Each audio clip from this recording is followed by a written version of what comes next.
Hi everyone and welcome on board your really long-haul flight. On this channel we've put together a compilation of some of the most jaw-dropping moments from the sky.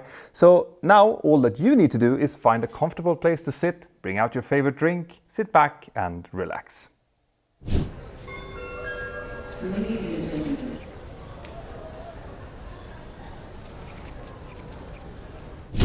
Few things would be more terrifying to a pilot than the prospect of running out of fuel mid-flight. But that is exactly what's about to happen to this Boeing 737 crew after having flown a heart-wrenching 6 approaches going on their 7th. How that was possible and what led up to it is what I'm going to tell you about today, so stay tuned.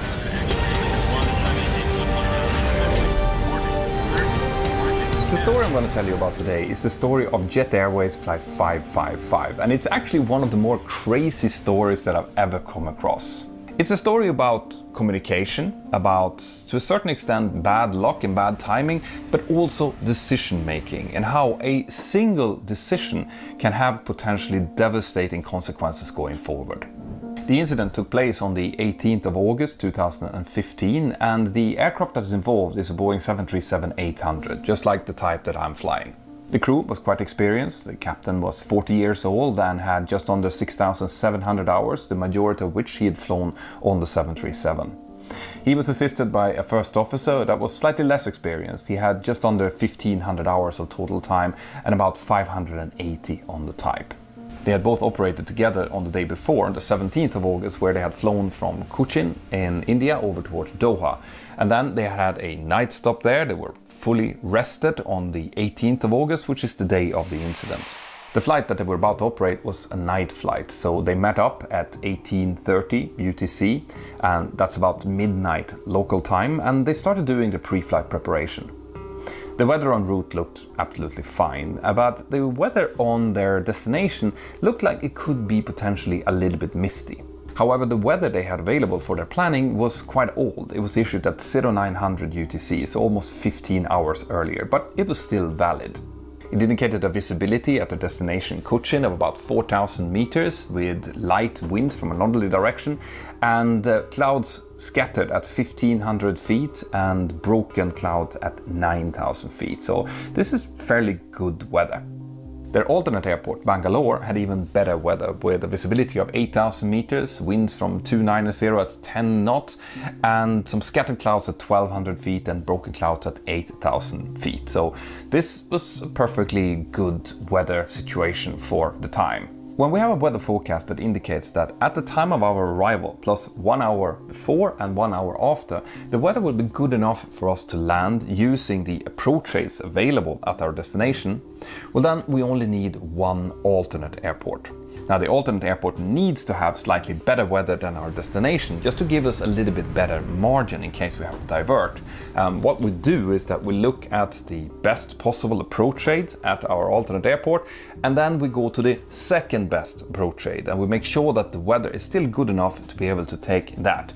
In this case, the crew looked at the weather and they figured that, yeah, this is good enough. We don't need 2 alternates and we don't need to look too much into it. So we could potentially take minimum fuel going here. But the captain looked a little bit closer at the weather and saw that even though it was better than the minimum required, it still wasn't great. There was still some mist there. And whenever you have mist, there's always a possibility that that mist might turn into fog or it might be worse than expected. So he thought, let's take a little bit extra fuel to enable us to hold a little bit when we get overhead Cochin. So that's what they did. They looked at their flight plan and they started calculating how much fuel they were actually going to take, taking this into consideration.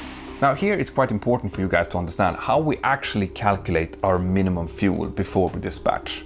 So in the case of Jet Airways, they started off with adding taxi fuel. Taxi fuel was about 180 kilos and that was calculated on a fuel burn of about 12 kilos per minute, giving them 15 minutes of taxi time, which is reasonable.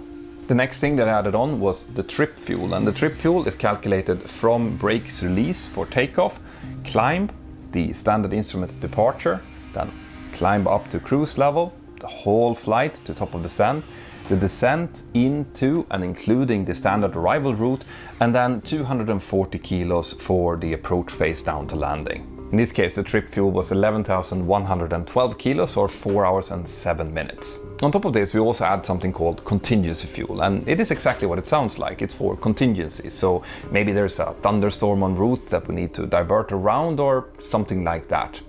This tends to be a minimum of 5% of the trip fuel. In this case, that was 556 kilos or 14 minutes. And then we add on the alternate fuel, which includes the missed approach at our destination, a climb to 1500 feet initially, then the standard instrument departure, the climb, cruise, and then descend into our alternate and a further approach. In this case, the fuel was to Bangalore and they needed 2,178 kilos for that. That was about 44 minutes of flying time. Now, the last amount of fuel that we need to add in order to find our minimum legal dispatch fuel is our final reserve fuel. And the final reserve fuel needs to enable us to fly at an altitude of 1,500 feet over our alternate for a minimum of 30 minutes. In this case, this was 1,128 kilos. Jet Airways had then also added 1 hour of APU burn, which is 105 kilos, and in total this led to an absolute minimum fuel, according to Jet Airways, of 15,295 kilos for this flight. Like I mentioned before, the captain then decided to add another 750 kilos of fuel, about 19 minutes extra flight time, and then he rounded the total fuel up to the closest 100, ending up at 16,100 kilos of fuel, which was well above the minimum required for this flight. Once the crew had decided on the fuel they were going to take, they now started looking into all of the other preparation material as well. And the first officer took quite keen interest into the NOTAMs. These are documents that indicate if something is working or not working at the destination and the alternate airports, and also the airports en route. And his attention to detail is going to become important in this story. Once the pilots were happy with their pre-flight preparation, they walked over to their 6 cabin crew members that was going to fly with them on that day, and then they all together walked out to the aircraft and started preparing it for departure. They boarded their 142 passengers that was scheduled for the flights over towards Cochin, and the captain was going to be pilot flying for the flight and the first officer was going to be pilot monitoring. The aircraft in itself was a 3-year-old 737-800, which was fully serviceable. There was nothing wrong with it. The pilots completed their pre-flight preparation, they received pushback and start clearance, and then started taxiing out for departure. At time 1937 UTC, that's just about 10 minutes past 1 o'clock local time, the aircraft departed from Doha and started flying towards Cochin in India. The climb out and the cruise phase of this flight was completely uneventful, and at time 2300 UTC, that's about 4:30 in the morning in Cochin, the flight crew got into contact with Cochin ATC to get the latest weather. ATC responded and reported that the weather was quite nice in Cochin. It was 3,500 meters in mist, some few clouds at 1,500 feet and light winds. So this was more or less exactly what the pilots had expected. So the captain started setting up for a standard ILS approach in runway 27 in Cochin, and that approach is something we call a full procedure approach. This means that instead of getting radar vectored onto the final approach before landing, the crew would have to fly in over a VOR navigate that was situated close to the airfield, and then they would have to fly out to a specific distance before they could turn in and join the ILS procedurally. About 48 minutes later, at time 23:48, the aircraft arrived above Cochin VOR and started flying outbound for the approach. At this point, they had about 4,844 kilos of fuel available, which was much more than their minimum diversion fuel towards Bangalore. The crew started to slow the aircraft down according to procedure. They started to extend their flaps and completing their landing checklists. The minimum visibility for this approach was 650 meters, and the minimum, the lowest point that they could fly down to before they had to do a missed approach, was 320 feet, and the crew was not expecting any problems with this given the weather they just received. But as they were descending down the glide slope, it became more and more obvious that the weather was actually much worse than expected. And when the captain reached the minima, 320 feet, he couldn't see anything. So he executed the first go-around. After the go-around, the crew entered a holding pattern over Cochin VOR, and they now started discussing how to proceed. They had 4,699 kilos of fuel on board, and the minimum diversion fuel towards Bangalore was 3,306, so they still had a lot of fuel. They knew that the weather in Bangalore was good and that they had a working ILS approach there, but they now started looking into the other alternates that were a little bit closer to see if they maybe could change their alternate to one of them in order to give them even more fuel margin to do possibly one or two more approaches into Cochin. The two alternates they were now looking into was Coimbatore, which was the closest one, and Trivandrum, which was a little bit further away. But when they were discussing this, the first officer told the captain that actually in Trivandrum we have to be a bit careful, because even though it normally has an ILS approach there, the ILS approach was down for maintenance for about a week, so they only have non-precision approaches, a VOR approach available in Trivandrum. The captain acknowledged this, and they checked what the weather was like in Trivandrum, and it was given as 3,000 meters, which was well above the minimum requirement for a VOR approach into there, so the captain felt quite confident about it. As they were discussing this and setting up for the second approach into runway 27, two Air India Express Boeing 737s were ahead of them on final. The first one managed to land and reported that he could see the runway at about 1,400 feet, but that there were low clouds moving around the airport. The second Air India Express had to go around. So when Jet Airways Flight 555 started their second approach, Cochin ATC came in and told them that the visibility was now 2,500 meters and that there were low clouds at about 600 feet. The second approach proceeded exactly like the first one, with the pilots reaching the minima without having any sign of the runway in front of them. They now executed their second go-around and once again entered holding pattern over Cochin. The fuel was now 3,919 kilos, which was still more than the minimum of 3,306 kilos they needed to divert to Bangalore, but the captain now wanted to redesignate their alternate to Trivandrum instead, because if he did so, that would give him approximately 20 minutes longer, which he could use to do a third approach in towards Cochin. The first officer was not very happy with this. He pointed out to the captain that the weather was actually getting worse, not better, and that the sun was about to rise, and that would make it even harder to see through the haze. The captain countered that argument with the fact that they had Coimbatore as an alternate airport that was even closer than Trivandrum if they would need it, but they never took any weather for Coimbatore. At time 0020 and 6 seconds, the crew of Jet Airways Flight 555 informed air traffic control that they were now redesignating Trivandrum as their primary alternate.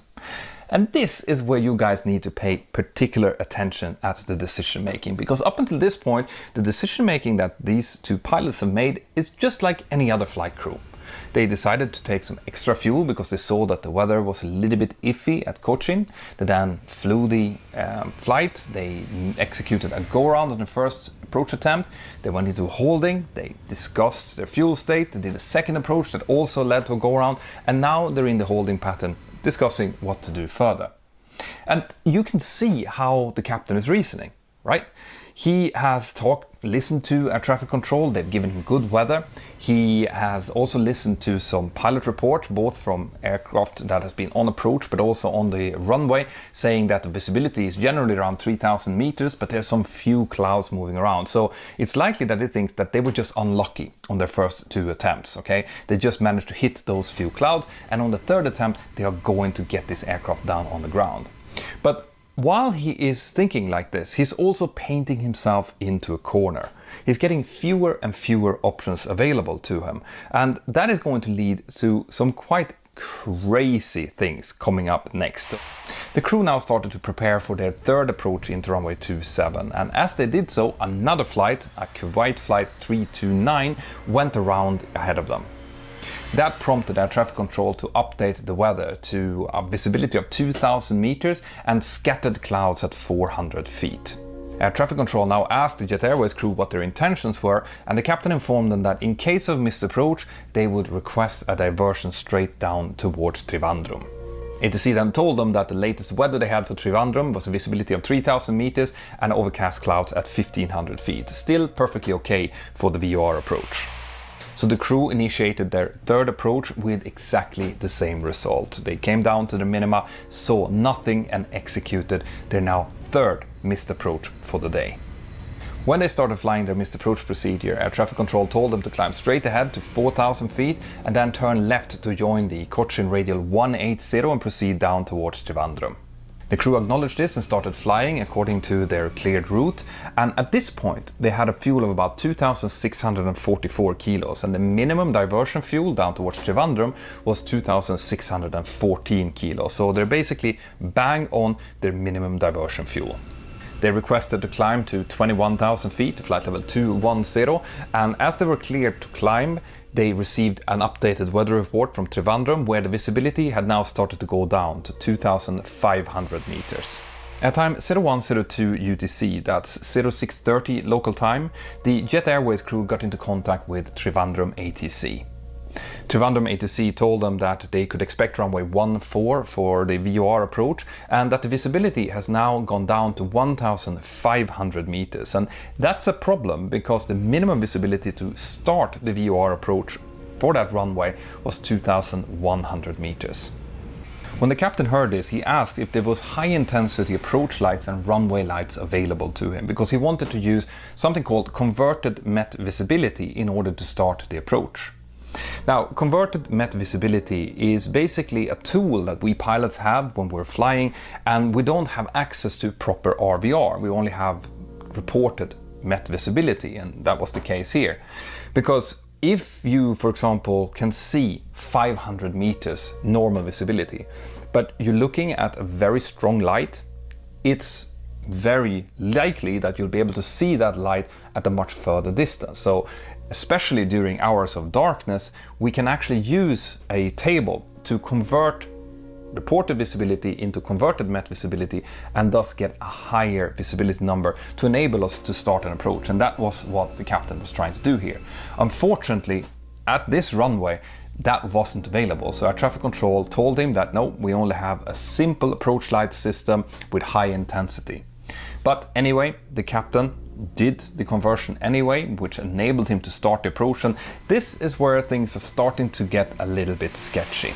The crew now starts descending down towards Trivandrum, but when they're about 25 miles away from the airport, the captain realizes that he's way too high to start this approach. That might be because he was expecting to do a full procedural arrival and he actually started getting radar vectors in for the approach, but in any case he had to do a 360-degree turn in order to lose a little bit of altitude, which of course used up a little bit of fuel as well.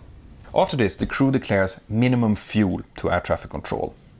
Minimum fuel is the first step in a multi-step process indicating that they have a fuel problem. And minimum fuel is not an emergency call, but it tells air traffic control that this aircraft has reduced its available airport down to 1 and that any change to their current clearance might lead to this aircraft landing with less than final reserve fuel.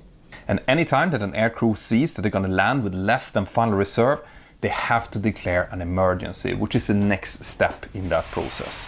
Air traffic control acknowledged the message and cleared the crew for a VR approach runway 14, and they also cleared them to land runway 14 with a visibility of 2,000 meters. At time 0119 UTC, Jet Airways Flight 555 reaches its minimum descent altitude on the VR approach without being able to see the runway. This now means that they have to execute their 4th go-around of the day, and when they hit the toga buttons, they're down to a fuel of 1,324 kilos. And remember that the final reserve fuel is only about 1,300 kilo. And that means that 40 seconds after they initiate the go-around, they now call Mayday, Mayday, Mayday, fuel. Jet Airways Flight 555. Whenever a fuel emergency is announced, this opens up all available runways, airports and approaches for the aircraft that has declared the emergency. This includes military airports as well. So after having declared the emergency, the captain now asks air traffic control if he can do a visual approach in for runway 14 instead. And this is where things are starting to get really, really crazy. Because remember, they've just done a VOR approach down to runway 14. They didn't see enough to land from that approach. So to be able to do a visual approach, as the name suggests, you're doing that visually. You need to see the whole runway and the runway environment clearly in order to safely do a visual approach, which is not backed up by any nav aids. Now, a visual approach is something that we would do in order to do a slightly tighter approach, in order to save some time and fuel, but you have to have really, really good weather in order to do this, and they do not have this weather. Now, I understand that the captain at this point is probably starting to panic a little bit. He doesn't think that he has enough fuel to safely fly a full procedure VOR approach in, and he just wants to get the aircraft down on the ground. But on the other hand, he doesn't see the runway, so it doesn't make any sense. Anyway, he levels off the aircraft at approximately 1,000 feet above ground level, which is lower than we would normally do during a visual approach. He then flies downwind until he is approximately abeam, the threshold for runway 14, and as they pass the abeam point, they call up air traffic control and tell them that they are now turning base for runway 14. Air traffic control tells them that you are just passing the abeam point, confirm that you can see the runway, indicating that air traffic control thinks that they're way too close to make the 90-degree turn to start getting themselves onto final. The crew reads this back, they descend down to 500 feet and then turns towards the airport. But because they cannot see the airport properly, they end up to the right of centerline and way too low. And once they realize this, when they finally see the runway, the captain turns abruptly to the left, causing a bank angle warning. And when he hears the bank angle, he now goes around for the 5th time. They now have only 898 kilos on board, and the captain once again asks if he can do another visual approach for runway 14. Because he's in an emergency, air traffic control approves this. Once again, he levels off at 1,000 feet, and he gets an updated visibility report from the Trivandrum ATC saying that they now have 2,000 meters visibility, which is way too low for what he is doing. He continues down once again, initiates his base turn way too early, descending to 500 feet on base, and once again ends up in a position where he's not aligned with the runway and he's too high, prompting an incredible 6th go-around for the day. The fuel is now 662 kilos and things are starting to get really critical. Unless they can manage to get this aircraft down on the ground within the next 10 to 12 minutes, they will run out of fuel, and the captain is well aware of this. Because of this, he now tells air traffic control and his colleague that he intends to, instead of doing another circuit for runway 14, he wants to do a 180-degree turn to land on the opposite runway, runway 32, which would be slightly quicker. The problem is, of course, that he still is in cloud. He doesn't see anything. So he takes control of the aircraft, turns slightly to the left in order to widen the turn slightly, and then starts turning right to join with the final approach. As he's doing this, the first EGP-WS warning goes on, saying terrain, followed by a second saying terrain, pull up. The pilot's response to both of these warnings with saying out loud that they're visual with the terrain below them, and the first officer reaches over and inhibits the ground proximity warning system. At times 01:38 and 6 seconds, the first officer looks over to the captain and asks, "Do you know where it is?" And the captain just responds, "Just flying blindly." They then continue to descend down towards the runway. The bank angle warning comes on several times. The latest one is at 50 feet above the runway. And at time 01:39, they manage to touch down safely on runway 32. The aircraft is okay, passengers and crew are okay, and they taxi into the airport. The final total fuel recorded on board after the engines were shut down at the gate was 349 kilos. Just to give you some perspective, the aircraft normally burns about 40 to 50 kilos per minute and about twice as much if it's on climb thrusts. Because the pilots had declared an emergency, the cockpit voice recording was preserved and sent into the investigation team, and that, together with the safety report that the crew filed, lay foundation to the incident report that I've just told you about. But after the cockpit voice recorder had been removed and replaced, the crew of this flight simply refueled the aircraft and flew back to Cochin on the very same day. And that's just something that I personally cannot understand, because what they've just been through is basically a near-death experience, right?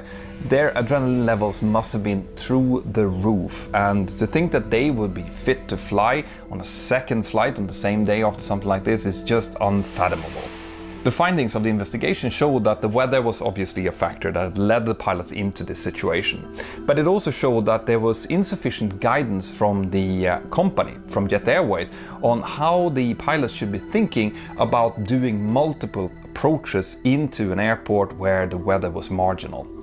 And just to give you an example, the airline that I work for myself, we have a rule saying that you can do 2 approaches into the same airport with the same weather. But in order to do a 3rd approach, you need the weather to have doubled. If that's not the case, so if you're hovering around the same kind of marginal weather as you did during the first 2 approaches, well then you have to divert. And obviously you want to divert to an airport where you are reasonably sure that you can get down. Specifically, you want to fly to an airport where you have, if possible, a precision approach to fly to. To go to an alternate airport where the weather is equally marginal as the airport that you just left behind you, but where the approach shades are worse, is setting you up for a potentially very, very bad situation, which this crew definitely experienced. Now, the fund report also stated that the pilots broke several rules and regulations during this flight, which ultimately endangered the safety of the crew, the passengers, and the aircraft. But I don't know what happened to them. I don't know if they lost their jobs or if they continue to fly, and I don't really care, because these videos are not about assigning blame. It's about learning something. It's about knowing what has happened and how the industry has learned from it and become safer. That's all I want to do. One thing I can say though is that this final report was very poorly written. It left out a lot of details. I would have loved to know what kind of discussions, communications there was between the flight crew and the cabin crew and also the passengers, because I can't even begin to imagine the amount of discomfort and potentially fear that the passengers would have felt during this flight, having to go through 6 go-arounds on one single flight. And if you were a passenger on this flight out there, feel free to reach out to me with an email. I would love to hear from you about this experience.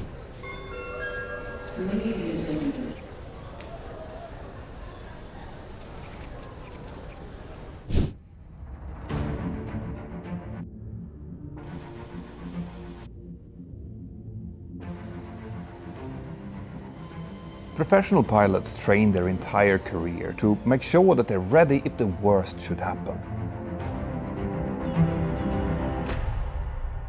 Then, if it does and they prevail, the pilots are often hailed as heroes. But what if the outcome was actually not their doing? What if the miracle happened despite the effort of those heroes?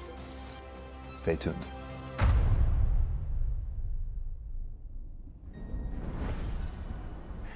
Seagulls are fascinating creatures and often much bigger than most people think, with wingspans reaching over 1.5 meters and with weights of around 1.5 kilo.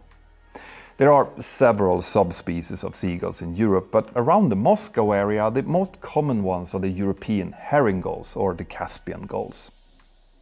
The nesting period of these birds is between mid-April to mid-July, and after that the young birds, called fledglings, will start to move away from the nesting areas in search for new places to feed.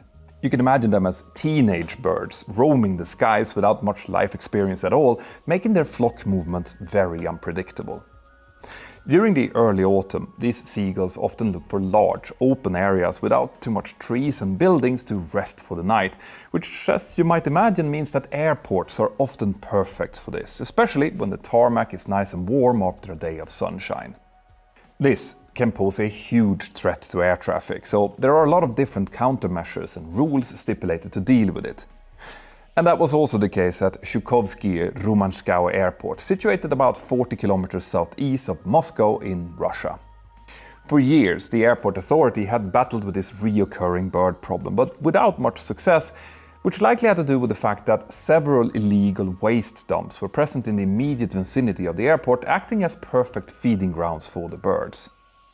Now, back in 2019, when this story took place, there was legislation in place which prohibited any kind of activity that could permanently attract birds within a radius of about 15 kilometers from an active airport. But even though the airport complained and filed suits against these illegal dump sites, nothing was ever really done about it. This meant that the airport had been forced to come up with other ways of scaring off the birds, which included things like propane cannons and other acoustic devices spaced out along the main runway.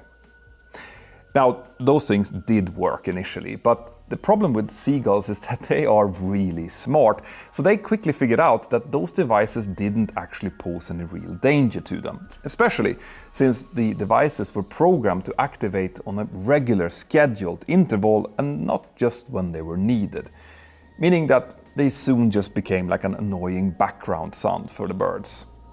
Now, bird hazard is not something that was unique to this particular airport. In fact, most airports have this problem, and especially during the migration seasons in the spring and autumn, birds are something that we pilots always try to keep in mind.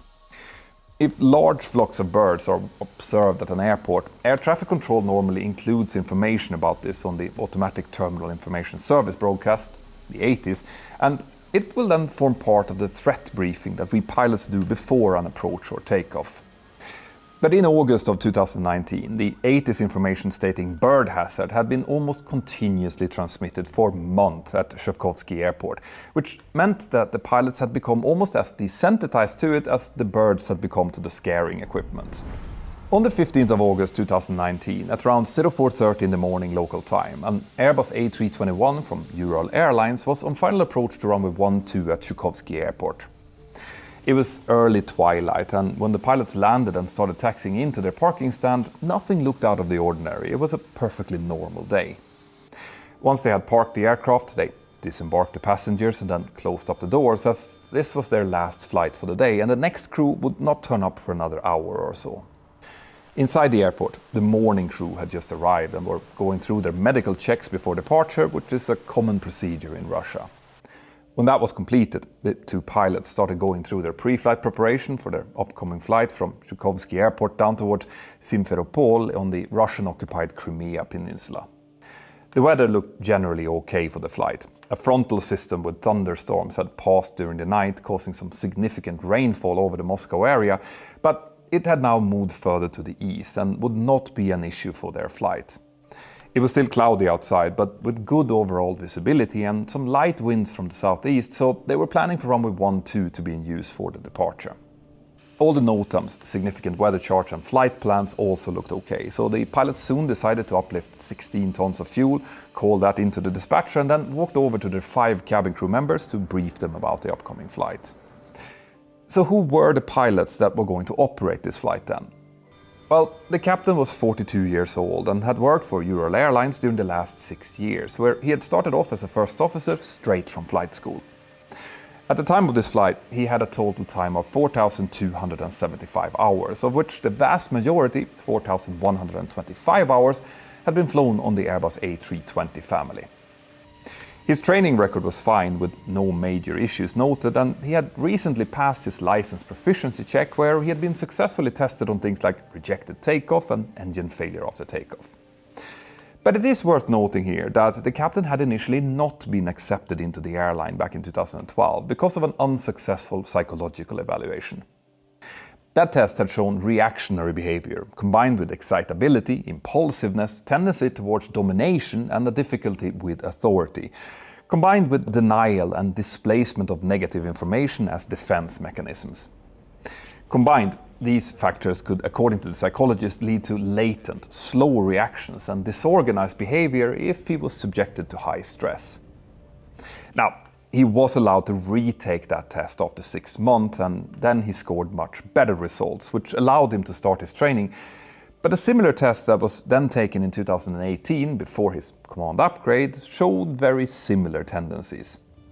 But that test was not deemed reliable because of the captain's perceived defense mechanisms during the test.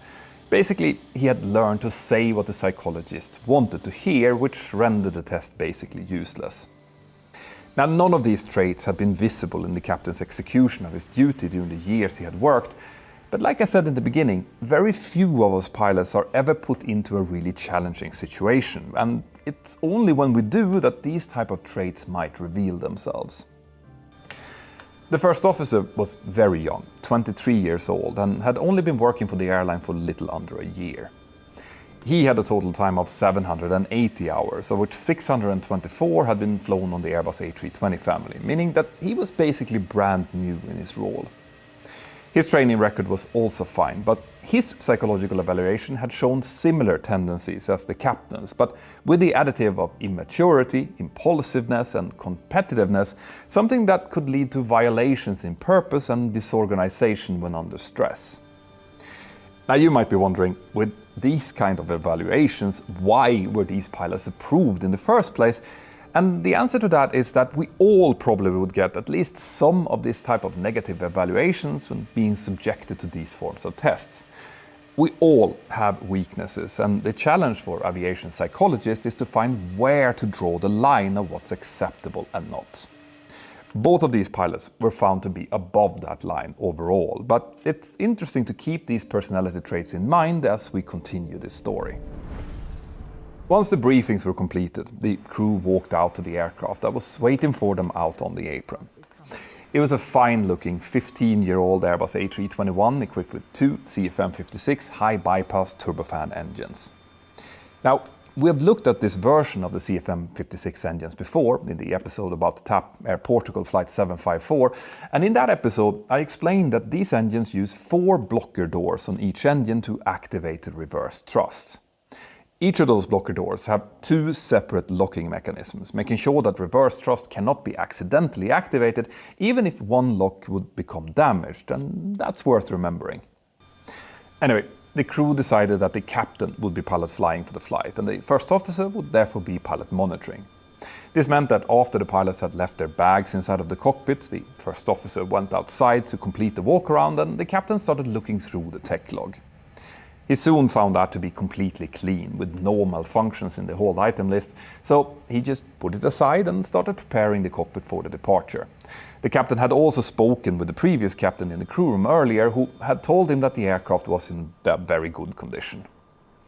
Meanwhile, the cabin crew started welcoming the 226 passengers on board, and when everyone was seated, the aircraft was almost completely full. As this was going on, there was allegedly a runway inspection being carried out, where the runway was deemed clear of objects and birds and designated as wet with patches of water. Now, I say allegedly because there was supposed to be such a check done, and the person in charge claimed that he did it, but there were no official records of such a check actually taking place. And as it turns out, there were a lot of birds present close to the runway. When the first officer returned to the cockpit, the captain was almost done with his pre-flight setup, so as soon as the first officer had sat down and was ready, the captain started his pre-flight briefing. Since this was the first flight of the day, this included an emergency briefing, covering in detail what they needed to do in case of an engine failure after takeoff. This type of briefing is common in most airlines, since an engine failure just after takeoff is considered as one of the most time-critical failures that we might face, and we therefore brief it every day to keep it fresh in our minds in case it would happen. When that was done, the captain then continued briefing the taxi routing and departure, but he didn't discuss the threat of birds specifically. Now, I don't find that particularly strange, since this was a more or less latent threat at this particular airport, and in the very worst scenario, the emergency briefing that they had just done would cover what to do. But since the 80s actually mentioned isolated bird activity, it could have been a good idea to at least point out. So, this is probably a good place to discuss what pilots should do in case they think that birds might be a threat.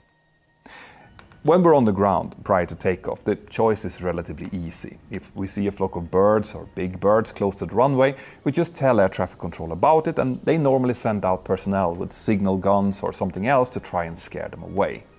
Now that might take a few minutes to do, but it's still much better than risking it. But if we have started the takeoff roll when we notice the birds, well, then the decision becomes a bit trickier, because the captain will now have to judge how big of a threat those birds actually are. In the low speed regime, which is below 80 knots on the Boeing that I fly, but below 100 knots on certain Airbus aircraft, the safest thing to do if a large flock of birds is identified is just to reject the takeoff.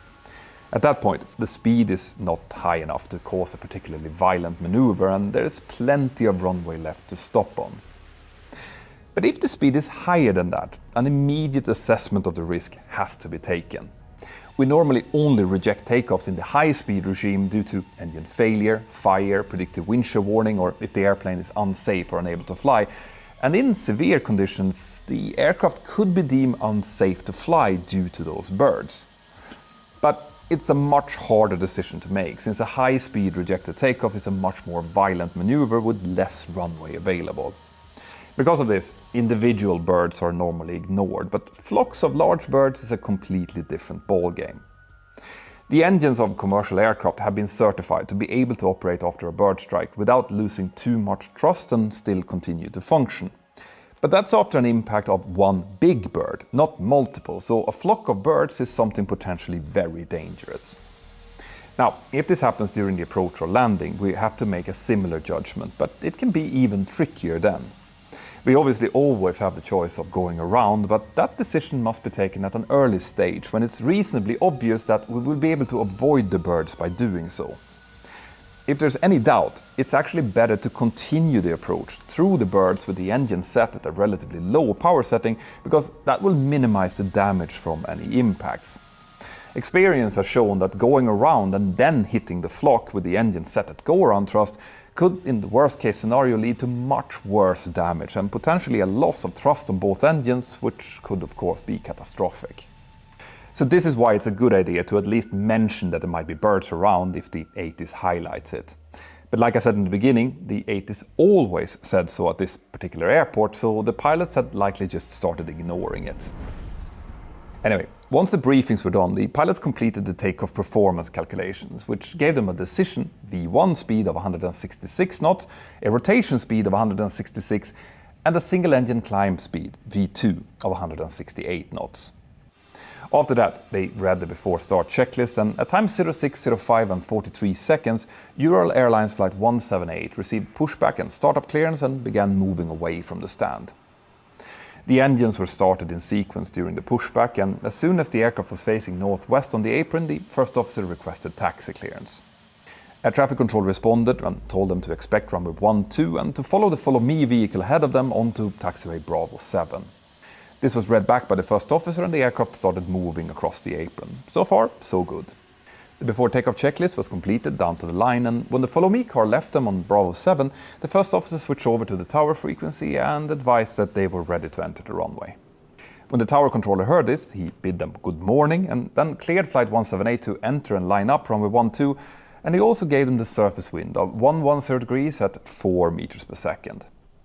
And here, something interesting happened, because as the aircraft started taxiing out, the captain suddenly said, "There are hardly any birds here, no?" And the first officer confirmed, "Yeah, hardly no."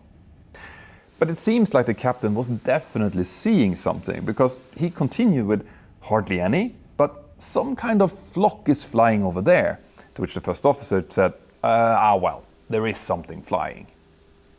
All of this indicates that the captain definitely saw a flock of birds that was large and close enough to draw his attention, but he never relayed these concerns over to the air traffic controller.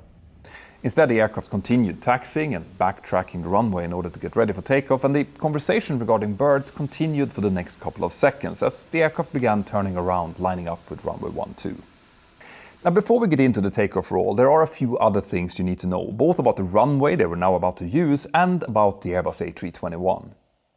You see, runway 12 in Tchaikovsky Airport was absolutely enormous. It was 70 meters wide compared to the standard 45 and 4,600 meters long, making it about twice the length of a normal runway. This is important from a rejected takeoff perspective, because it means that even with a high rejection speed, there should be plenty of runway left to slow down on. The decision speed, V1, is simultaneously calculated to be both the highest speed where a rejected takeoff can safely be accomplished and the lowest speed from where a safe takeoff can be made after a single engine failure.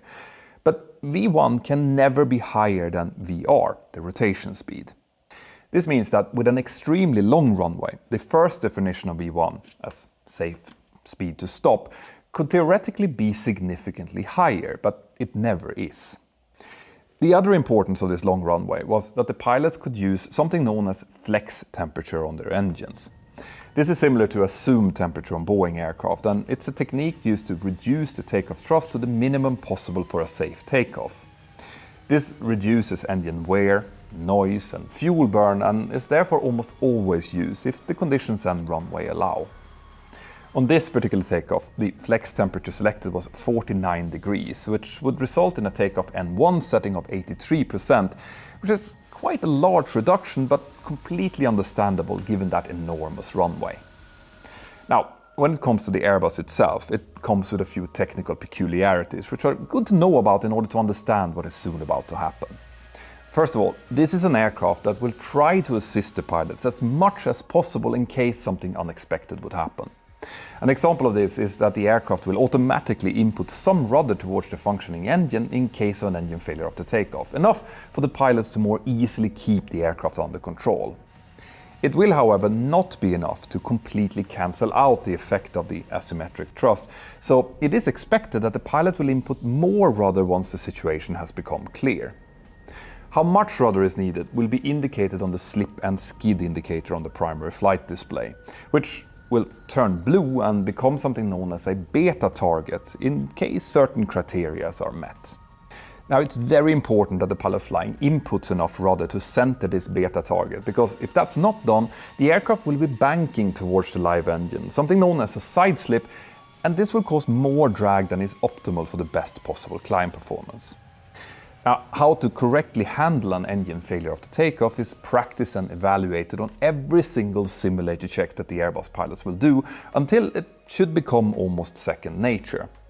And Airbus has also stipulated a procedure to follow in case one engine fails at V1, and that procedure stipulates that initially the pilot needs to use the rudder to maintain the centerline, and then, once the rotation speed is reached, the pilot needs to rotate the aircraft up to an initial attitude of 12.5 degrees to make sure the aircraft gets properly airborne.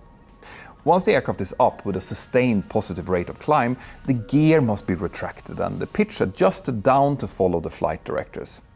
They will indicate a pitch that will keep the aircraft flying at a speed of lowest V2 and highest V2 plus 20 knots. It's super important to focus on getting that aircraft safely flying during those first few seconds, so no other actions should be taken below 400 feet other than cancelling out any warnings and getting the landing gear retracted. Above 400 feet, the pilot flying can then ask the pilot monitoring for any ECAM actions or memory items to be completed, but not below that. But why is it so important to keep that V2 speed then? Well, this is the speed that has been calculated for each weight, where the aircraft will be subjected to minimum drag and therefore climb as efficiently as possible with only one engine. If the speed is allowed to drop below V2, the aircraft would need to pitch up more to a higher angle of attack in order to keep the aircraft flying, and that higher angle of attack will create more induced drag and subsequently need more thrust to be sustained, which the aircraft won't have because it only has one working engine. This would then lead to an even lower speed, requiring an even higher angle of attack, leading to even more drag. Well, you get the point. So this is why keeping V2 speed is so important, as we will soon see. Now, while we're on the subject of angle of attack, we should also mention the next fantastic safety system that the Airbus offers, the angle of attack protections, known as Alpha Floor and Alpha Max. I won't go into all of the details of these systems because there are many, but what I need you to understand is that the aircraft, if it's in normal control law, will not allow the pilots to pitch up so much that the angle of attack would cause a stall, meaning that the wings will essentially stop producing lift and the aircraft will fall or cease to be controllable.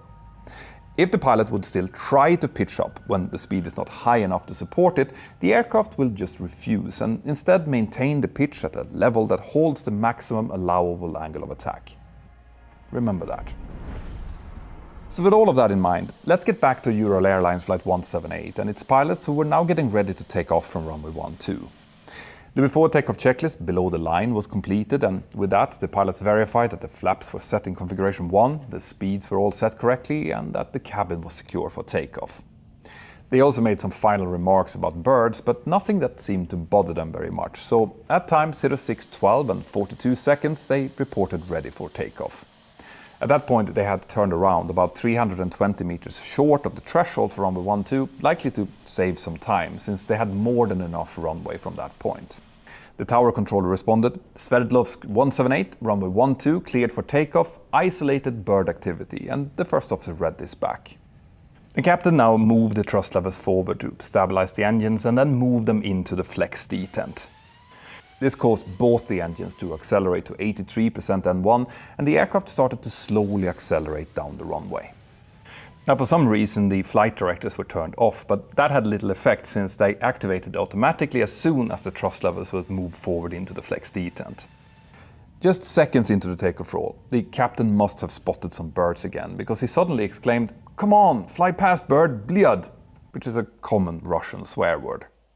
At that point, the speed was only around 60 knots, far below their decision speed and firmly within the low speed regime. But the threat must not have been very big, because there was no attempt or even discussion about rejecting the takeoff. The first officer soon called out 100 knots, to which the captain responded, "Check."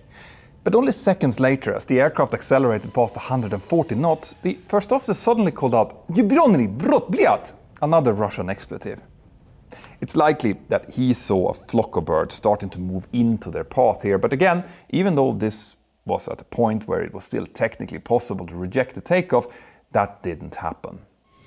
The aircraft continued to accelerate, and when it passed 166 knots, the first officer called out V1, rotate, and the captain started slowly rotating the aircraft. So slowly, in fact, that the speed was allowed to accelerate up to 181 knots before they left the runway, significantly above the V2 of 168 knots. This slow rotation could be a sign that the captain wanted to deliberately avoid something that he saw in front of him. But whatever that was, he wasn't successful. Within seconds of liftoff, sounds of multiple bird impacts could be heard on the cockpit voice recorder as the aircraft sliced through a flock of 15 to 20 large seagulls. The birds impacted various parts of the aircraft, and at least 3 got sucked into the left engine and 1 into the right. This had immediate and terrible consequences. The indicated core vibrations of both engines went up to the maximum within 1 second on the left engine and within 4 seconds on the right. The bird that flew into the right engine likely initially got thrown into the engine cowling, causing a small bleed air leak just in front of the T12 sensor, which is used, among other things, to help calculate the engine's thrust settings. This caused the right engine to immediately drop the N1 with about 3% or so. Parts of that bird then likely got sucked into the core of the engine, where it caused some damage to the high-pressure compressor blades. But on the left side, though, things were much, much worse. Out of the estimated 3 birds that got sucked in, at least one of them would have been characterized as large, meaning that the engine was now subjected to more bird ingestion than it had been certified for.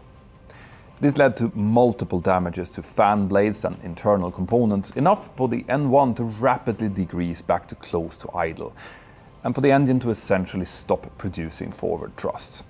In other words, the pilots were now experiencing a real engine failure after takeoff, which is what they had previously briefed for and also practiced so many times in the simulator, but this was not like anything that they had seen before. The main difference was that because both engines were involved, the thrust had now dropped below the performance values calculated for an engine failure after takeoff with Flex 49 selected. And on top of that, one of the birds on the left side had likely impacted one of the reverser lock rods on its way through the engine, and this had caused an erroneous reverser unlocked engine number 1 ECAM warning to appear, together with a master caution and a single chime. Something that would have definitely drawn the pilot's attention. What this meant was that this failure didn't behave or mirror what the pilots were expecting, and sometimes when things start to happen out of sequence, that's enough for pilots to start missing things. The aircraft now automatically started inputting rudder towards the right to keep it flying straight ahead, and because of that, the beta target soon appeared, showing the captain that more right rudder was needed. At the time, the first officer called out, "Climb," which was probably supposed to be positive climb, a prompt for the captain to ask for the gear to be retracted.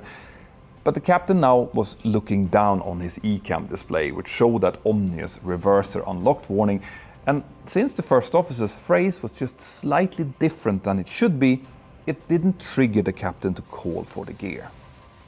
Now, in a situation like this, it is up to the pilot monitoring, in this case the first officer who has a lower workload, to try and help the pilot flying by prioritizing the most important items.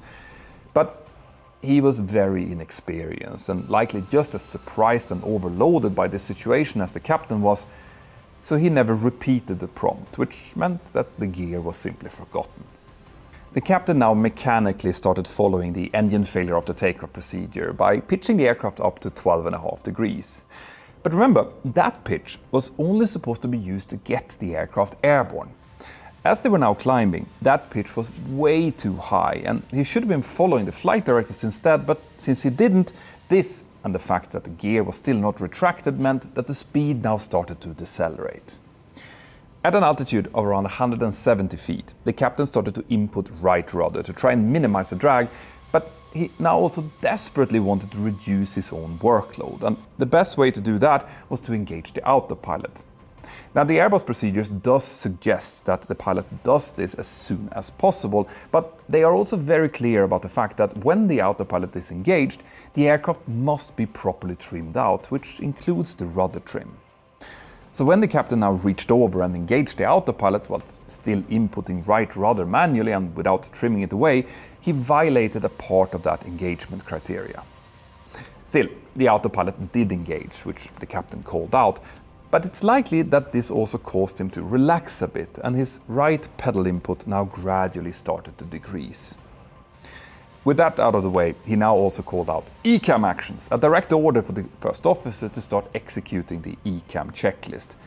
But he did this at an altitude of less than 300 feet, well below the 400 feet that they had briefed earlier. The first officer immediately complied and started actioning the items on the screen, and that likely removed the last chance of him remembering that the landing gear had still not been retracted. Now, when it was engaged, the autopilot immediately realized that the pitch was way too high, and because of that, pitched the nose down to follow the flight directives instead. And this slowed down the climb and stabilized the speed, at least for a short while. Now, before we continue, let me clear up a few things here. First of all, I am sure that there are going to be people out there who will be asking, couldn't they have just decided to reject the takeoff, even if this happened after V1? Now, that is a fair question, and since this happened just after rotation on a huge runway, they still had about 2 kilometers left of runway in front of them. In fact, the Russian investigation team actually asked this very question in the report, and they even included this as a recommendation, but the reality is, no, they shouldn't have. The aviation world have spent decades drilling into pilots to never reject a takeoff after V1, and that's for very good reasons. V1 has been carefully calculated to satisfy both the safety requirement of a rejected takeoff before and a safe climb out on one engine after. And in the vast majority of cases, the outcome of a rejected takeoff after getting airborne would be truly catastrophic. In this case, the pilots still likely had not even realized that the right engine was also having problems, so it wouldn't have even occurred to them to try and reject, even if, in this specific case, it might have worked. The second thing that I want to point out has to do with the pilot's performance here. Now, I know that I highlighted the pilot's psychological profiles before, but the truth is that all of what I have just told you up until now took place within the space of about 20 seconds, an impossibly short time frame. My experience of checking pilots in the simulators has shown that if pilots are subjected to a completely unexpected failure and they have enough capacity to just fall back onto their trained procedures, well, then they will generally do fine. But if the procedures are disrupted, like it was in this case by an incorrect call-out which led them to forget raising the gear, well, then there are very limited further prompts to lead the pilots back to realizing that omission. So the fact that these pilots didn't catch that they had forgotten the gear is not that surprising, at least not to me. Now, if you ever find yourself in a situation like that and you can't figure out why things are going wrong, my suggestion is to revert back to the beginning of the procedure you're following and go forward through it step by step to see if you have missed something. This is, by the way, exactly the kind of extra info that I love discussing with my patrons over on my Patreon Hangouts. Anyway, as the first officer read out the first ECAM action for engine 1, reverser unlocked, thrust lever, engine number 1 idle, the aircraft reached its maximum height of 313 feet. When he read out confirmed thrust to make sure that he was moving the correct thrust lever, the captain responded check, but they were now suddenly interrupted by the autopilot disconnecting. What had happened was that the captain had now removed all of the rudder input from his right pedal, and since it wasn't trimmed out, this change in manual input exceeded the maximum allowed by the autopilot, which caused it to disengage, with the associated Ural cavalry charge warning erupting in the cockpit. The first officer was likely so startled by this sudden warning that he didn't continue with the ECAM actions. In fact, after this, the first officer didn't do much more at all for a quite long period. The aircraft now started gently descending, and the captain quickly took back manual control, but even though he initially also started inputting right rudder again, this input almost immediately started gradually decreasing, which meant that the aircraft soon again found itself in a side slip with spoilers deflected on its wings. This, together with the low available thrust and the still extended gear, was now enough to force the aircraft to also start slowing down. Seconds later, the ground proximity warning system recognized the aircraft was descending and called out its first of many "Don't sink" warnings.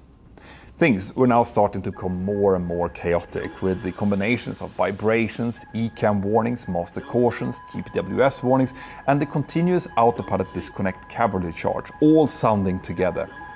So trying to think rationally in these circumstances would have been very, very hard. Getting rid of at least the autopilot warning would have been very easy, just a single push on the disconnect button on the captain's side stick, but the fact that he didn't do that was likely a sign that the captain was now starting to become completely overwhelmed. He now reacted to the GPWS warning by pulling back on his side stick, which initially stopped the descent, but also caused the angle of attack to increase further, increasing the drag and further reducing the speed. At the same time, he also keyed his mic and called out a pan pan pan pan pan pan Sverdlovsk on the frequency, but he didn't get much further than that.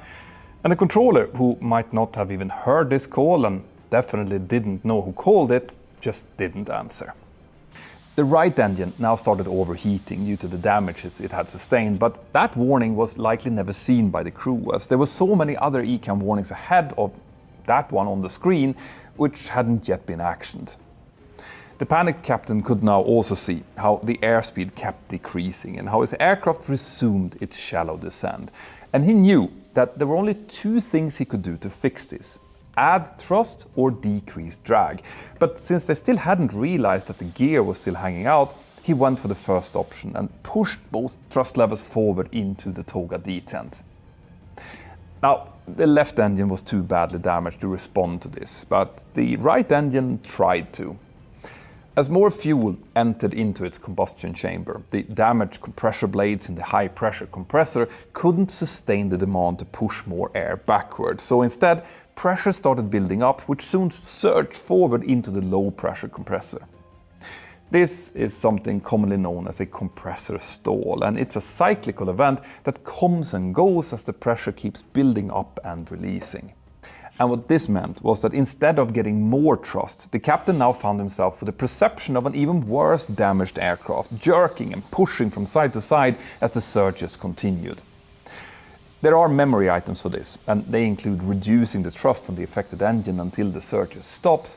Remember, the engine had worked relatively fine before the captain pushed it into toga, but that never happened. Instead, the chaos just continued and the aircraft kept descending. Now, the captain did reduce the thrust on the left engine, possibly to keep following the ECAM instructions, but this obviously did nothing, and he soon called out "Watch speed!" to his first officer, who didn't respond. He was likely still too shocked to be of any help at this stage. As the aircraft was now getting closer and closer to the ground, the captain again called out a pan-pan message to the tower frequency, and this time he included the nature of the emergency and their call sign. And this time, the tower controller actually also answered. The captain barked to his first officer to please ask the controller to return back to the airport, which seemed to have brought the first officer out of his daze, because he now started complying and also got that clearance to return from the controller. But at this point, they were only 240 feet over the fields below, and with a speed of 152 knots, well below V2. The left thrust lever was finally brought all the way back to idle in accordance with the ECAM instruction, but this was of very little help. The only thing that could have possibly helped them here would have been to get that gear retracted, but that still wasn't happening. At this point, the first officer called out "Altitude, altitude!" as he saw the ground was getting closer and closer, but that just caused the captain to pull his side stick even further back. With the low speed that they now had, this meant that the aircraft's alpha floor protection finally activated, keeping the nose from rising any higher. Had this been another type of aircraft, these type of inputs would have caused a full-on stall, which from this altitude would have likely been catastrophic. But because of these fantastic safety features, the aircraft now instead ended up just gently gliding down towards the vast cornfields below. They were now only seconds away from impact, but without ever discussing this as a possibility nor preparing for it. The captain was instead still trying desperately to keep the aircraft away from the ground in any way he could as the GPWS now started calling out, "Terrain ahead, pull up!" In a last moment of desperation, the captain now likely looked down and realized that the gear was still extended and immediately reached over and retracted it. In later interviews, he would state that he did this because he knew that the ground was wet and that he was afraid that the gear would dig into the mud, causing the aircraft to cartwheel over, but that explanation is highly unlikely. A reasoning like that would have meant that he had loads of spare capacity to take informed decisions, but inside the chaos that the crew now found themselves at that point, it's way more likely that he just realized their mistake and tried to correct it in order to keep the aircraft flying. All guidance available for forced landing on solid ground includes an extended landing gear, which will absorb a lot of the impact forces. And if their intention had been an emergency landing, they should have instead spent their time worrying about getting more flaps out and controlling their descent rate. But here they were, still with the flaps in position 1 as they had during takeoff, the right engine still giving as much thrust as it could possibly give, and the gear now slowly retracting as the aircraft started its final 120 feet of descent. There were no words spoken between the pilots, no briefings or discussions, no brace call made to the cabin crew and passengers, who were thankfully all still strapped in. As the aircraft descended through 90 feet, the captain pulled the side stick fully back, which now finally activated the Alpha Max protection and an angle of attack of about 15.5 degrees. The trajectory for the 90 seconds long flight had been largely straight ahead with only a slight left turn, so when the aircraft finally touched down, it did so at a heading of 094 degrees and a speed of roughly 136 knots. The right engine was still operating at close to maximum available thrust at that point, which could be clearly seen by the ways that the cornstalk was being bent away from the direction of the aircraft. Almost immediately after touchdown, the flight data and cockpit voice recorder stopped working, likely because of the loss of electrical power as the engine started ingesting dirt, cornstalks and mud. The aircraft slid on its belly across the field with its landing gear door still partially open, and it soon jumped over a water-filled ditch in the middle of the field before coming to a complete stop. All in one piece. The pilots quickly turned off the engine start levers and then, after a dazed few seconds, initiated the evacuation, which by all accounts were well executed by the cabin crew. Since the aircraft still had battery power, the pilots then radioed their position to air traffic control, who immediately sent out the emergency rescue services towards the downed aircraft. And when they arrived, they were amazed of what they saw. A completely intact aircraft just sitting there on its belly in the middle of a cornfield with all passengers and crew safely outside waiting for them. Some of the passengers were allegedly even eager to be taken back to the airport to presumably catch the next available flight to their destination. All in all, 32 of the 233 passengers on board received minor injuries, and out of those, 23 got hurt during the impact and 4 during the evacuation. Only 3 people suffered injuries that were classified as serious. Within hours, the story about this fantastic outcome started spreading across the world, helped along by the Russian authorities, who wanted nothing else than a positive story to tell about their battered aviation industry.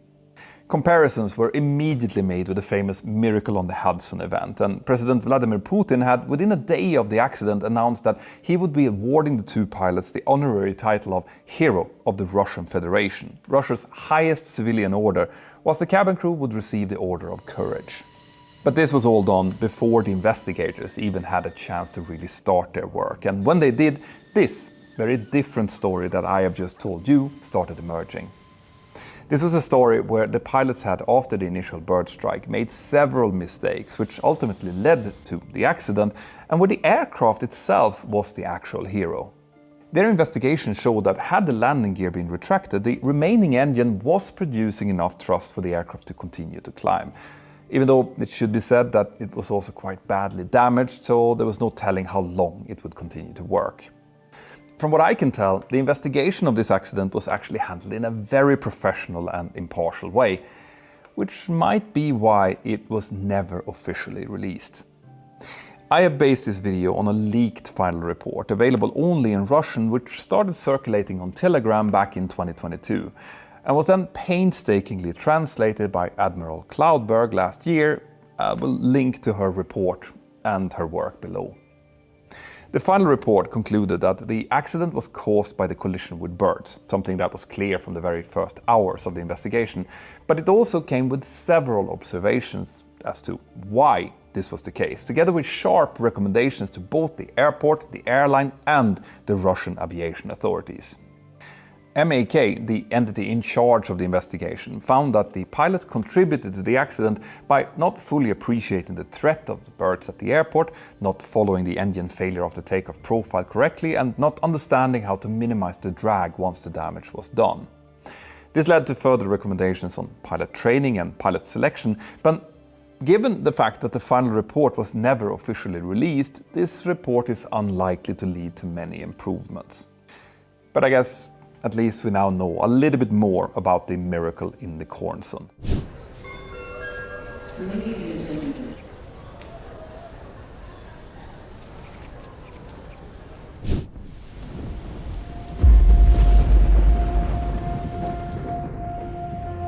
At some point, most of us have all probably been sitting in a terminal building somewhere, looking out at some really horrible weather outside, hoping that it will pass before your flight is due to depart.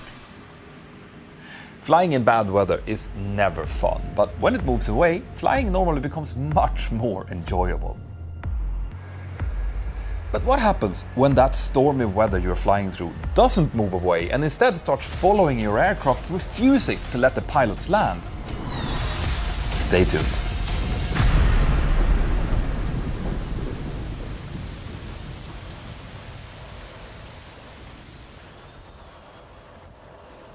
In the evening of the 25th of October 2022, a crew from Singapore Airlines were huddled up in their crew buses heading into London Heathrow Airport. They were scheduled to operate a 13-hour direct flight towards Singapore Changi Airport, and the timing was quite good for them, since Singapore is 8 hours ahead of the UK, making this a very early start, but then they would also be home really nice and early in the afternoon.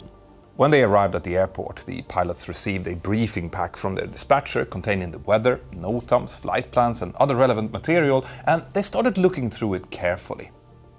The weather en route looked okay for the most part. There were no major weather systems that might cause issues, but the arrival weather in Singapore looked like it could be affected by some afternoon thunderstorms. The pilots weren't too worried though, since the forecast also said that the storms would only be temporary and the visibility was still expected to be above the landing minima even during the showers.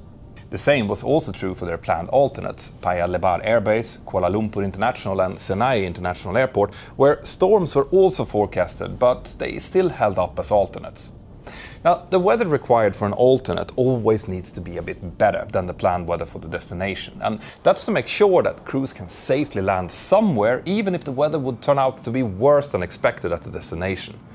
But thunderstorms are famously hard to predict. Remember that. Anyway, the pilots knew that their calculated flight plan also had contingency fuel. This is normally either 3 or 5% of the trip fuel, depending on historical data, and that fuel is there to be used for unexpected deviations during the cruise. On long flights like this one, that could amount to several tons of extra fuel, and on top of that, they also knew that they almost always got shortcuts over European airspace, which would also save them quite a bit of fuel.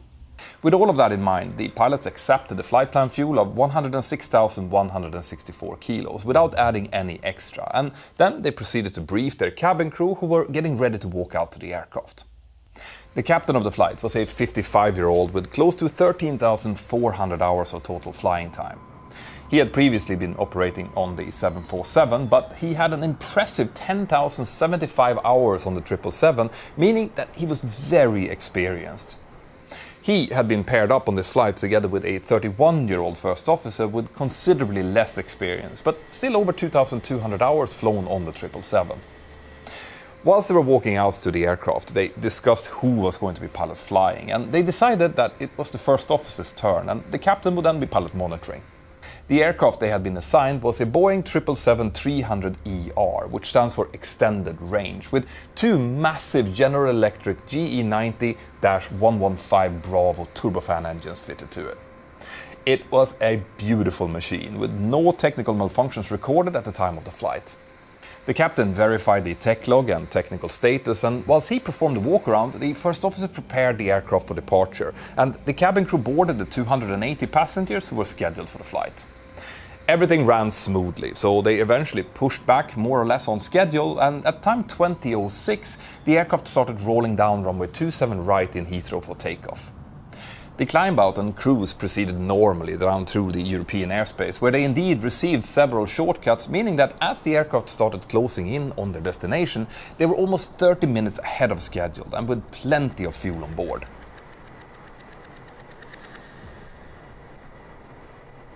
When they entered into Kuala Lumpur FIR, Singapore Approach Control informed the pilots that they could expect an ILS approach into runway 20 right, and this prompted the first officer to start setting up and then brief the captain for the expected arrival and approach procedure. As part of that briefing, they discussed the fuel situation, which at that time looked okay. Like I said, they were planning to land about 30 minutes ahead of schedule, which would be around 16:23 local time, and with around 7 tons of fuel still remaining. Their final reserve fuel was set to 3,024 kilos, and they were obviously well above that. Now here is probably a good time to discuss some rules regarding how much fuel we pilots need to carry, especially if something unexpected happens. During the flight, the captain must always make sure that there is enough fuel to continue the flight safely and land with more than the final reserve fuel. This means that the 3,024 kilos of final reserve in this example should never be touched in normal circumstances and must always be protected. So when we check the flight plan before the flight, we always have to make sure that at least the following fuel exists. Taxi fuel, which is the fuel that we use during taxi in and taxi out. Then we need trip fuel, which is the amount of fuel that we need to actually fly the aircraft to the destination and then land. Contingency fuel, which is what I mentioned before regarding unforeseen circumstances en route, which is either 3 or 5% of the trip fuel. And on top of that, the pilots can also choose to add any extra fuel that they would like to carry in case of some known delays, for example, or thunderstorms or fog. So that's the fuel that we need just to get to the destination. But on top of that, we also need what we call alternate fuel, which include the fuel needed to execute a missed approach at the destination, then a climb, cruise and descent towards the alternate airport, followed by an approach and a landing there. And finally, on top of all of that, we also need the final reserve fuel, which, like I mentioned before, should never be touched in normal circumstances and should be enough to keep the aircraft airborne over the alternate airport at an altitude of 1,500 feet for a minimum of 30 minutes. Now, this is the legal minimum that any commercial flight must always carry, and as you can see, there is quite a lot of margins built into this calculation. This is why you shouldn't draw your breath when you hear that a pilot are taking minimum fuel, because that's actually what we should be taking, providing that we or the company are not expecting any significant disruptions. Taking more fuel than this will actually only lead to a higher fuel burn, costing money for the airline and more environmental impact. Anyway, in order to understand what's about to happen, you also must understand some phraseology that we use between pilots and air traffic control regarding low fuel events, as well as how we pilots think when we manage those type of situations. If an aircraft starts getting close to its destination and suddenly a runway change or something else unexpected happens, well then the pilots will normally be ordered into something known as a holding pattern. These are racetrack formed patterns, normally constructed around an RNAV waypoint or a navigation aid, and they exist to allow the air traffic controllers to slow down the traffic flow and create enough separation between arriving aircraft. The aircraft will be assigned an altitude to maintain as they fly in the hold, and if more aircraft comes in after them, well, then they will be assigned in higher altitudes. And as everyone descends in the hold, the aircraft which is lowest in the stack will eventually be vectored for the approach.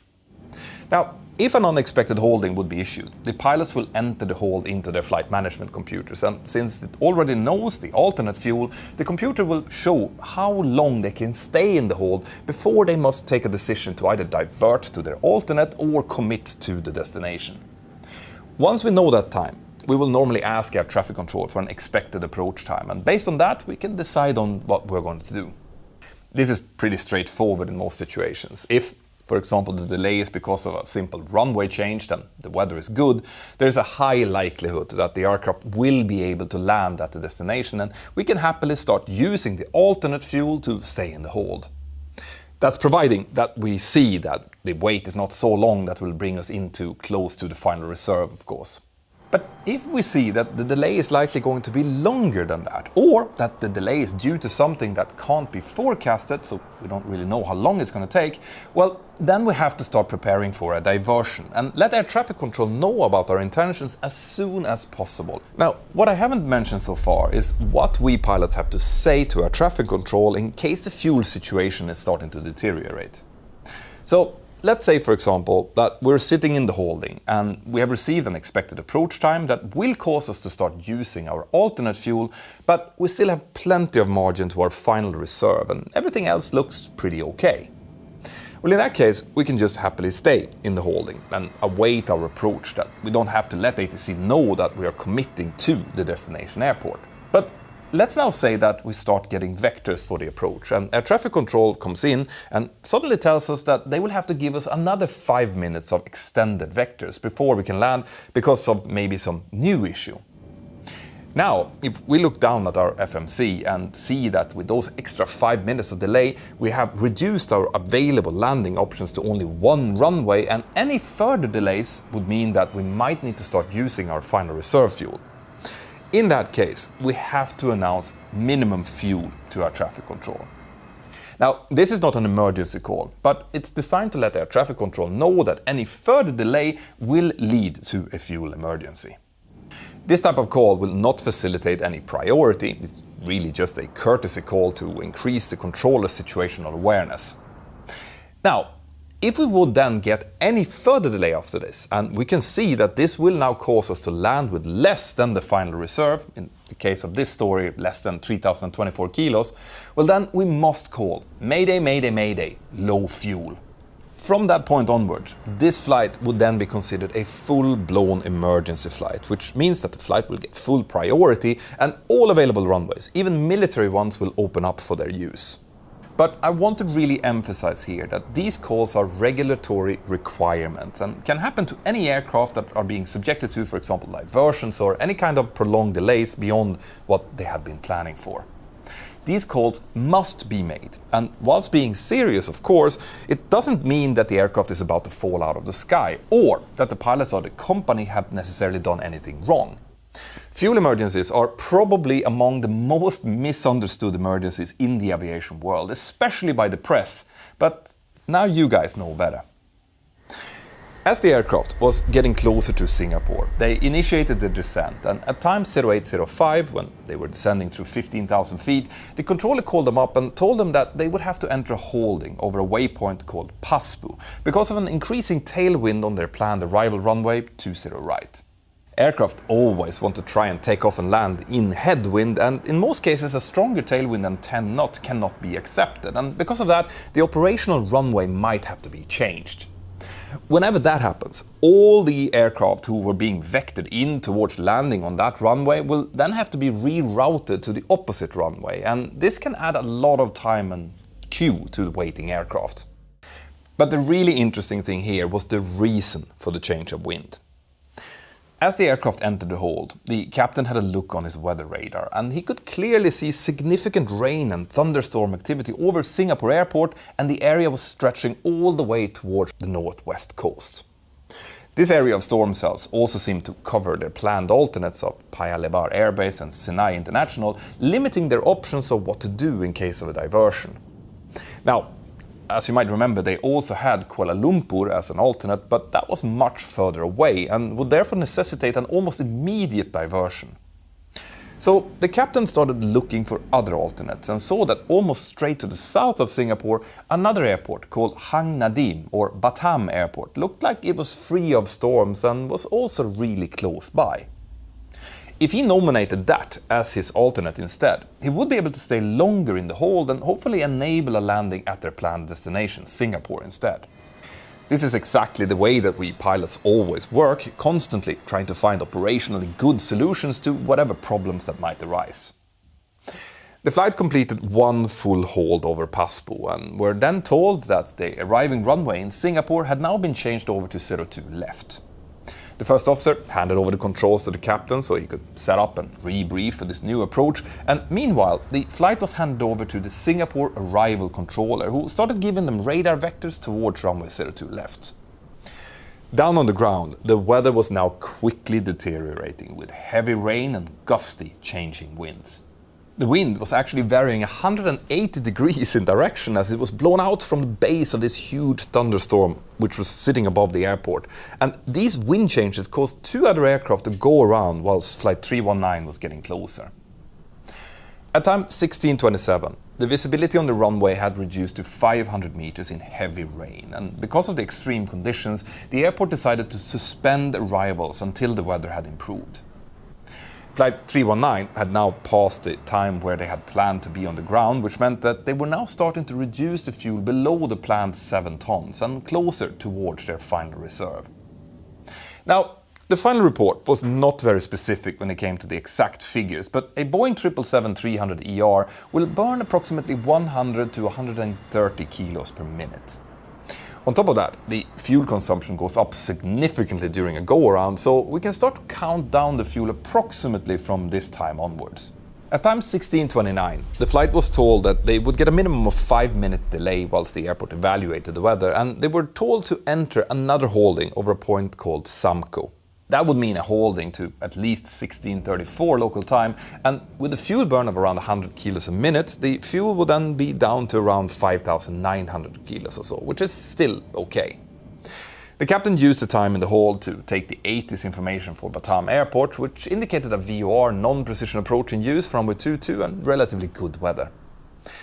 But what that report didn't say was that the huge storm cell that was sitting over Singapore was now slowly moving down towards Batam.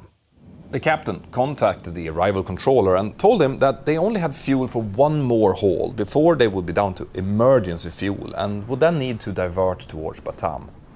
Now, emergency fuel is not really an established aviation term, but it's likely that he was referring to his alternate fuel there.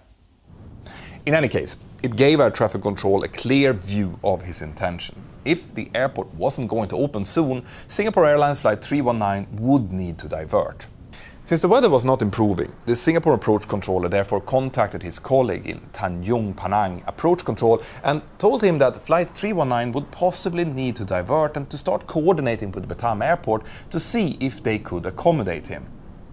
Now, this type of coordination forms part of the ATC logic, since not all airports are equipped to handle all aircraft types, and especially during times with complicated weather, several aircraft might be diverting at the same time, filling up the aprons of the alternate airports. But what this also meant was that there was no immediate feedback to the pilots regarding the possibility for them to divert to Batam, and meanwhile, the two giant General Electric engines just kept sucking down more fuel. The captain soon asked Singapore Approach if they had any updates, and they told him that nothing had changed. There was still no aircraft landing there. When he heard this, the captain advised ATC that they actually had enough fuel to complete one more holding. The time was now 16:36, and one more hold would mean another 6 minutes approximately. At the end of that hold, the fuel would be down to around 5,100 kilos, which is only 1,100 kilos away from when the low fuel quantity warning would start to be triggered on the 777. That happens when the fuel goes below 2,000 kilos in each main tank, and it would come with some further complications. When the aircraft again approached Samco, completing their second hold, they were instructed to turn right onto a heading of 180 degrees.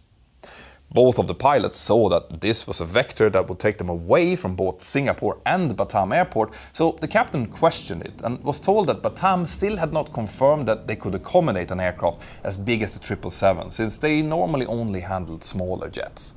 Now, that might sound a bit strange, I know, but there are actually quite a lot of things that an airport needs to consider before agreeing to a diversion like this. That includes things like availability of steps for the passengers to get off the aircraft, stand sizes, but most importantly, firefighting capacity in case something would happen. And remember, Batam was not one of the airports initially filed as an alternate for this flight. When the captain heard that the diversion had not yet been approved, he requested to make a 360-degree orbit over Samco, which would effectively just extend the hold for another 2 minutes, and he was likely hoping that this would be enough to maybe still get a clearance to land in Singapore and avoid the diversion. Both Singapore and Batam Airport were at a similar distance from where they were holding, so I kind of understand the captain's reluctance here, but as we will soon see, it's sometimes better to take the decision to divert early rather than late, especially in situations with rapidly changing weather. After the orbit was completed, nothing had really changed, so the captain finally took the decision to divert. They were the fourth aircraft to do so, with 3 other aircraft having already proceeded to their alternates at that point. The controller again gave them a radar vector of 180 degrees and explained that they could expect vectors towards a VOR approach for runway 22 in Batam. But as the aircraft now started moving away from the hold, the storm had also reached Batam Airport. The rain was now pouring down over the runway with the same type of gusty and varying winds as was still tormenting their original destination airport. But the crew was still blissfully unaware of that. And now another peculiar thing happens, because the captain, who up until this point had been pilot monitoring, now announced to the first officer that he would take over the controls and continue as pilot flying for the diversion. Now there is a possibility that Singapore Airlines has a policy of only letting the captain fly diversions or maybe taking controls when the situation is starting to become more stressful, but in my experience, it's always better to execute diversions as pilot monitoring when you're a captain. The reason for that is that there are a lot of things that need to be properly managed during a diversion. That's things like monitoring the weather, communicating with air traffic control, cabin crew, passengers and possibly even the company, as well as many other things. The first officer is always more than capable of flying the aircraft, but the full management is supposed to be left to the captain, which is much easier to do in the pilot monitoring role.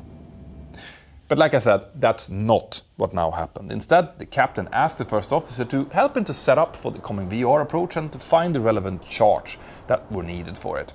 This included a company-issued airport briefing which highlighted peculiarities with each airport, like if an auto-land was allowed or not, for example. According to that document, there was nothing stopping an auto-land in Batam, but only from the ILS, of course, not the VOR approach that these guys were now flying to, but it's likely that this detail stuck in the mind of the captain as they continued, so keep that in mind. Now, curiously, about a minute after they had left the hold and started the diversion, the crew again asked the air traffic control if they had started accepting landings in Singapore. This showed a potential bias for reversing their decision, but the weather was still terrible, so the diversion just continued instead. At time 16:46, the crew was informed that the decision for their diversion to Batam was still pending, but they would still get vectors for the approach in anticipation of their clearance. The aircraft passed to the south of the airport and then received instructions to turn left onto a heading of 120 and then to 090 degrees for a downwind. 2 minutes later, they were handed over to the next controller, who informed them that they were still awaiting clearance to allow them to start the approach. Since the time was now 16:48, a very generous assumption of their fuel state would have them at around 4,500 kilos, and that now prompted the first officer to declare minimum fuel. Any further delay would now mean that they would start using their final 30 minutes of reserve fuel. Now, remember that the minimum fuel declaration does not strictly change anything in the eyes of air traffic control. They would still continue to observe regular rules, which included the diversion coordination that we discussed earlier. But 2 minutes later, the captain took over the radio and declared Singapore Airlines 319, Mayday fuel, and that finally made the trick. It is likely that the pilots had updated the approach routing at this point, and that they could see that from the position that they were now in, the arrival fuel had dropped below 3,000 kilos. Since this was now an emergency situation, the coordination no longer really mattered, and they would immediately be cleared for the approach.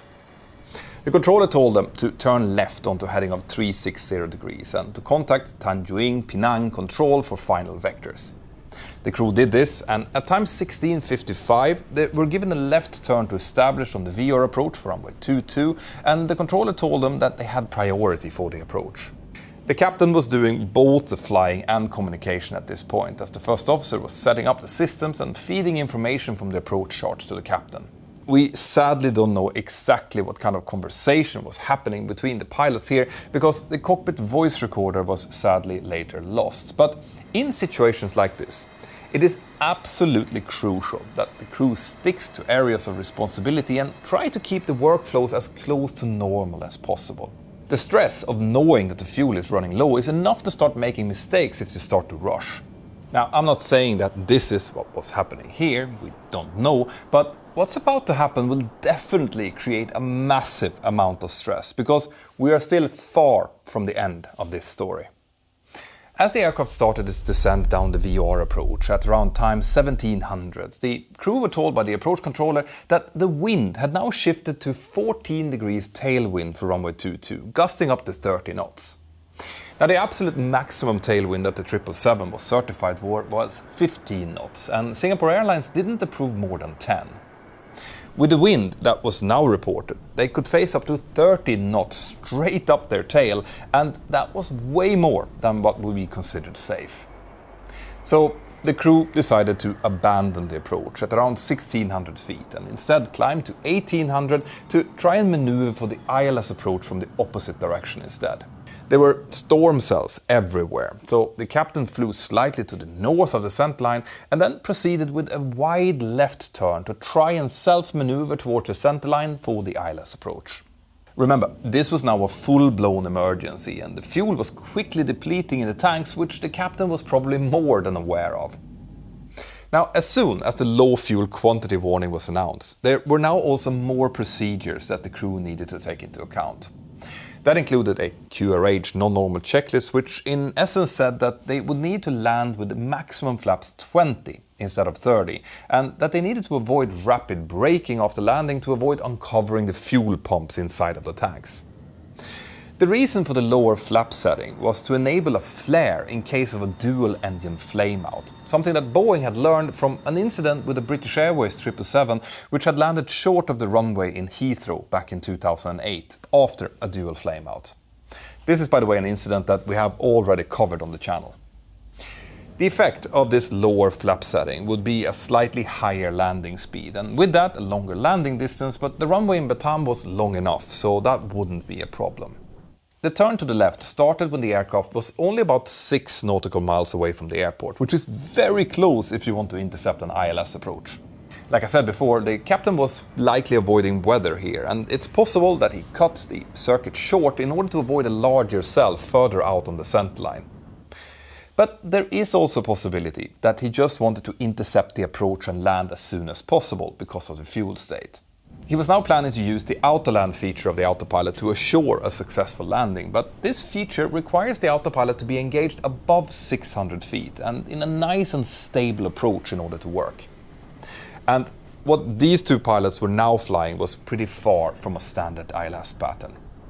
The aircraft had, during its wide left turn, passed through the center line and was now descending to try and capture the ILS at an altitude of only about 1,000 feet and inside of 2 nautical miles from the runway.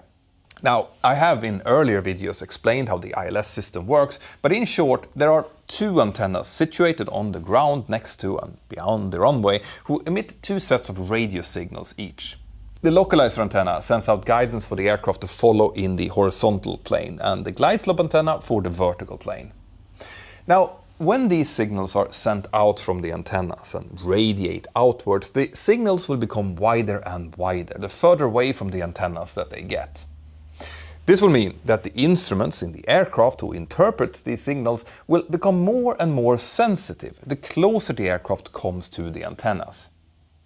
Because of this, it is really important to intercept the ILS early, normally at least around 5 nautical miles out, in order for the aircraft to align itself so it only needs minimal changes in pitch and roll as it gets closer to the runway. But as I just explained, this aircraft was now trying to intercept the ILS much closer than that, and the captain was doing so with both a relatively high intercept angle of around 15 degrees and a vertical speed of 1300 feet per minute. At time 17:05, the first officer informed the approach controller that they now had the runway in sight through the intense rain. They were passing an altitude of around 1200 feet at this point, and the captain was still manually positioning the aircraft to try and align it with the centerline. The approach controller told the crew to switch over to Batam Tower for the landing clearance, and this was read back, but the switch never happened. Almost at the same time as this call was made, the captain, who had previously armed the approach mode, saw that the glide slope and localizer had now been captured, and this prompted him to re-engage the autopilot for the anticipated autoland. But almost immediately, a no autoland warning appeared on his primary flight display, and on top of that, he also saw that the ILS indicator was showing that the aircraft was now flying full scale, both to the left and above the centerline. This really confused the captain, but it actually makes perfect sense. Since he had attempted to capture the ILS so close to the runway, and still with quite large intercept angles, the autopilot simply didn't have time to maneuver the aircraft into a more stabilized position. Instead, it continued to descend, trying to correct back, but with little to no time to do so. In the tower controller was now calling up the approach controller to advise him that he had heard nothing from the inbound emergency aircraft and that no landing clearance had been given. On top of that, he had no visual contact with the traffic because the visibility had now dropped to 500 meters in heavy rain. 20 seconds after the no autoland message had appeared, and at an altitude of only 132 feet, the captain decided to go around and press the toga switches. The two engines now roared into go-around thrust, and the aircraft started climbing away from the runway, now using up even more of that precious little fuel that they had left in the tanks. We will never know for sure, but normally a 777 would use somewhere in the region of 1500 kilos during a normal go-around. This was now the second go-around they had executed, but the first one was from a relatively high altitude and likely with lower flap settings, and as the aircraft now climbed to 3000 feet and the time was 17:09, it was 46 minutes after the time that they had planned to land with 7 tons. So an approximate estimate would put the fuel on board to around 2000 kilos at this point, and possibly even less than that. The captain asked the approach controller for an updated wind and visibility estimate for runway 22, since that runway was now closer to them.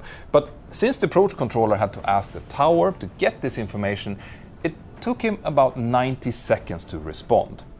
And during that time, the aircraft had made a turn and flown quite far downwind for another ILS approach. The visibility was finally reported as 500 meters for runway 04 and 6 kilometers for runway 22, showing that a heavy shower was now moving over the field. But at least the wind was steady at 340 degrees at 7 knots.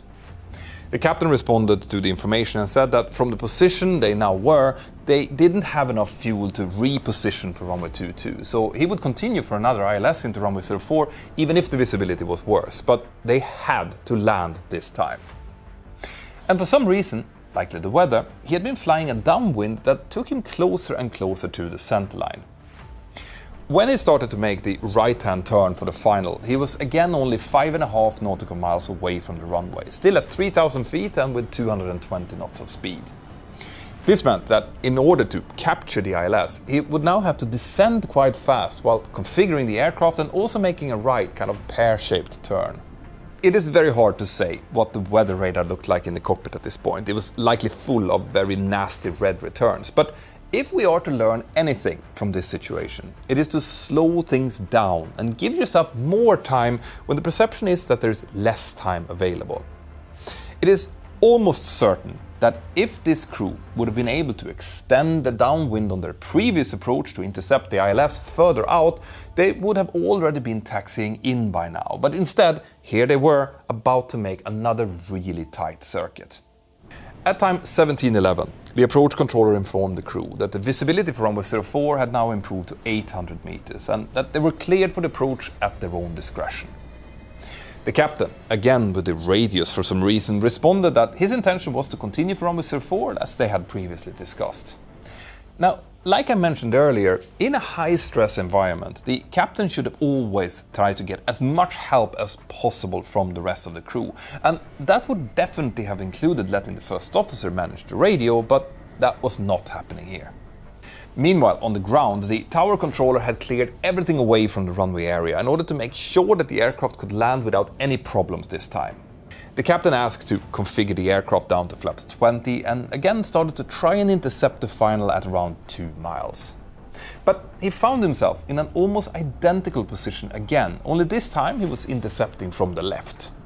When the aircraft finally broke through the clouds, both pilots saw that they were well above the glide slope and also significantly offset to the left. The captain tried to get the aircraft into the landing slot manually, but by doing that he had to initiate a dive to over 1400 feet per minute, which at that low altitude triggered a Sink rate. ground proximity warning. And that led to the unthinkable. A third go-around, which happened at time 1714 from an altitude of only 212 feet. The aircraft now climbed like a rocket with a vertical speed of around 4,300 feet per minute, but they quickly leveled off at an altitude of 2,000 feet. The captain called the approach controller and informed him that the fuel was now critically low and that his plan was to fly straight ahead and then do a visual teardrop procedure to land on runway 22, since that's all they had fuel left to do. And he was probably right about that, since the fuel on board would have likely been less than 1,000 kilos at this point. The approach controller informed them that the wind was now 330 degrees at 15 knots, meaning a tailwind of around 6 knots, which the captain gladly accepted. The crew quickly reconfigured the aircraft for the fourth approach, and luckily the bad weather had now moved away further to the south. At time 1719, the aircraft finally touched down safely on runway 22, with the remaining fuel significantly below final reserve. Now, we will never know how low that fuel actually got, but like I said before, using simple and very conservative fuel calculations shows that it might have been well below 1,000 kilos. And that's a landing fuel that makes even me as a Boeing 737 pilot break out in a cold sweat.